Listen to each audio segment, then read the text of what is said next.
जय जोहर साथियों, आज हम बात करेंगे एक ऐसी वीरांगना के बारे में जिससे मुगल घबराते थे और पड़ोसी राज्य के राजा भी उनके राज्य पर आक्रमण करने से पहले सोचते थे। तो इस वीरांगना का नाम है रानी दुर्गावती, जिनका गोंडवाना के इतिहास में विशेष स्थान दर्ज है। सर्वप्रथम तो हम उनके साहसिक बलिदान के लिए उन्हें सत सत नमन कर लेते हैं। तो अब हम बात कर लेते हैं इस वीरांगना के संक्षिप्त परिचय पर। रानी दुर्गावती जी का जन्म चंदेल वंश से संबंधित कालिंजर के राजा कीरत सिंह चंदेल के यहाँ 5 अक्टूबर सन 1524 ईस्वी में उत्तर प्रदेश के बांदा में दुर्गा अष्टमी के दिन हुआ था, इसलिए इनका नाम दुर्गावती भी रखा गया है। वे बचपन से ही साहसी व निडर थी। उन्होंने पिताजी के साथ बचपन में ही तीर कमान व तलवार चलाना सीख लिया था, क्योंकि वो अपने पिता की लाडली होते हुए इकलौती संतान भी थी।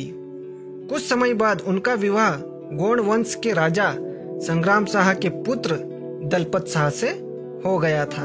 दुर्गावती ने एक बेटे को जन्म दिया जिसका नाम वीर नारायण था।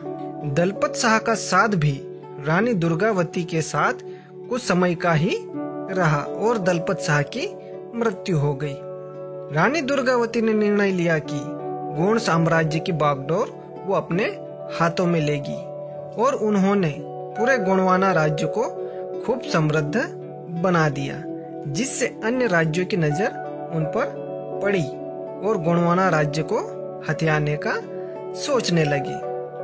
बाज बहादुर द्वारा रानी दुर्गावती के साम्राज्य पर हमला किया गया और बाज बहादुर को हार का सामना करना पड़ा। यह जीत रानी दुर्गावती के लिए नाम और प्रसिद्धि लेकर आई। अकबर के सूबेदार ख्वाजा अब्दुल मजीद खां, जो आसफ खां के नाम से जाने जाते थे, उनकी नजर भी रानी दुर्गावती के राज्य पर पड़ी। सन 1562 ईस्वी में रानी दुर्गावती के राज्य पर असफ खान ने हमला कर दिया। इस युद्ध में मुगल बुरी तरह से पराजित हुए।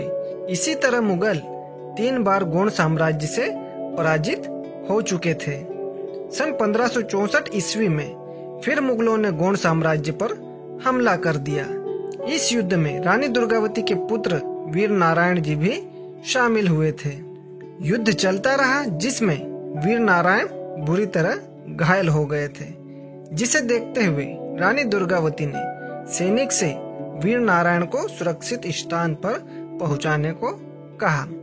रानी दुर्गावती मुगल सेना से युद्ध करते करते बुरी तरह घायल हो चुकी थी। उस समय उनको लगने लगा था कि ये युद्ध वे जीत नहीं सकेगी, तो उन्होंने निर्णय लिया कि दुश्मनों के हाथों मरने से अच्छा है कि वे अपने आप को ही समाप्त कर ले। उन्होंने अपनी तलवार अपने सीने में मारकर वीर गति को प्राप्त हो गई। उन्होंने अपनी मृत्यु से पहले गोंडवाना साम्राज्य पर 15 वर्ष तक शासन किया था और 24 जून सन 1564 ईस्वी को आखिरी सांस ली। उनके बलिदान और उनके इस साहसिक संघर्ष को हम सत सत नमन करते हैं। तो दोस्तों, अगर आपको यह वीडियो अच्छा लगा हो तो हमारे इस वीडियो को लाइक कीजिए, शेयर कीजिए और हमारे YouTube चैनल को सब्सक्राइब कीजिए। धन्यवाद। जय जोहर दोस्तों।